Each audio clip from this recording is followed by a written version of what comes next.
Web marketing strategies: what IP lawyers need to know about their audiences before sharing content. If you are an IP lawyer who realizes the need to produce high-quality information in order to attract new clients, how often have you looked at content provided by other law firms and noticed that a lot of it is filled with complex legal terms or commentary on recent judgments? If you want to develop effective web marketing strategies, the question you might ask is, how is this supposed to help me attract new clients if my prospects find it hard to understand what is written in the first place?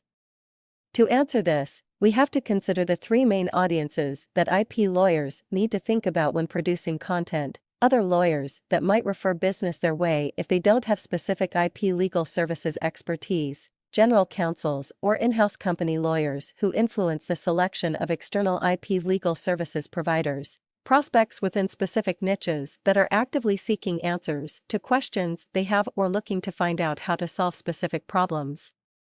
The information that each audience needs is slightly different, and no website, blog, or article should assume that all have the same level of knowledge regarding key IP legal issues. Lawyers do not want their reputation tarnished by referring IP legal services work to someone that cannot deliver.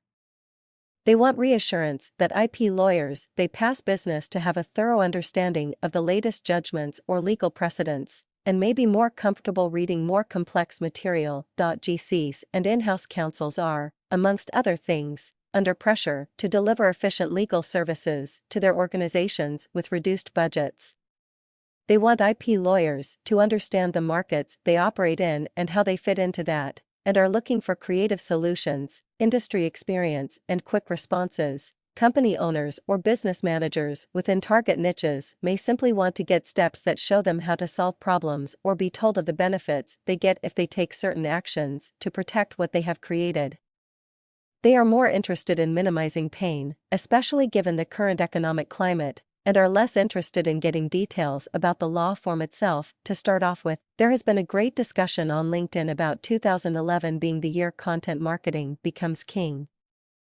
What is clear from all the comments made is that many lawyers acknowledge the need to use content marketing as one of many tactics to attract new clients. Here are a few steps IP lawyers should take to make sure the content they produce is effective in getting more business through the door. First of all, identify who your primary targets are based on the strategy you have to attract more clients.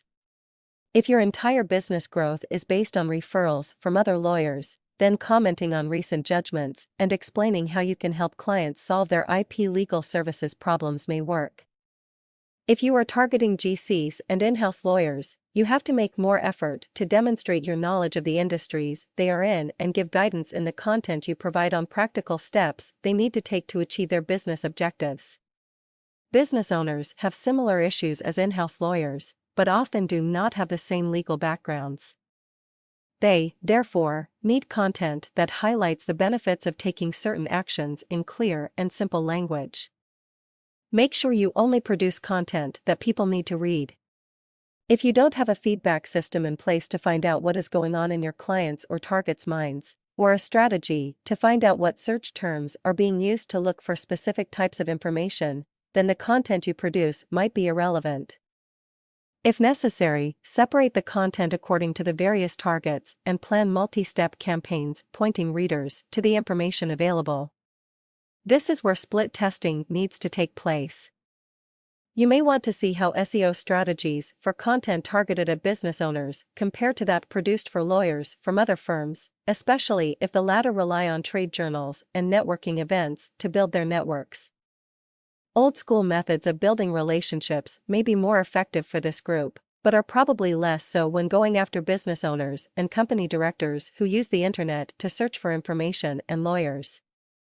Whatever you do, you have to test various strategies to see what works for the audience you are targeting. You need to think about content publicity and market the content you have effectively to each audience. Simply putting links onto your website to content you produce is not enough. You are fighting for mind share and need to let potential readers know the benefits that result from consuming the information you make available. You also have to make the content easily accessible and have a platform developed to share it, e.g. blog, forum, webinars, etc.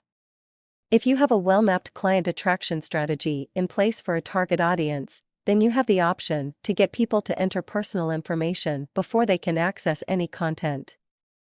This gives you the chance to alert those that sign up to information updates, but also gives you specific targets that you can try and build relationships with. With more people embracing platforms such as Facebook and Twitter, the quality of content produced is extremely important, but it also has to be relevant to the interactions people have on a daily basis. Web marketing strategies will only be successful if the mixture of audience-specific content, excellent content marketing, and multi-step contact management is managed properly.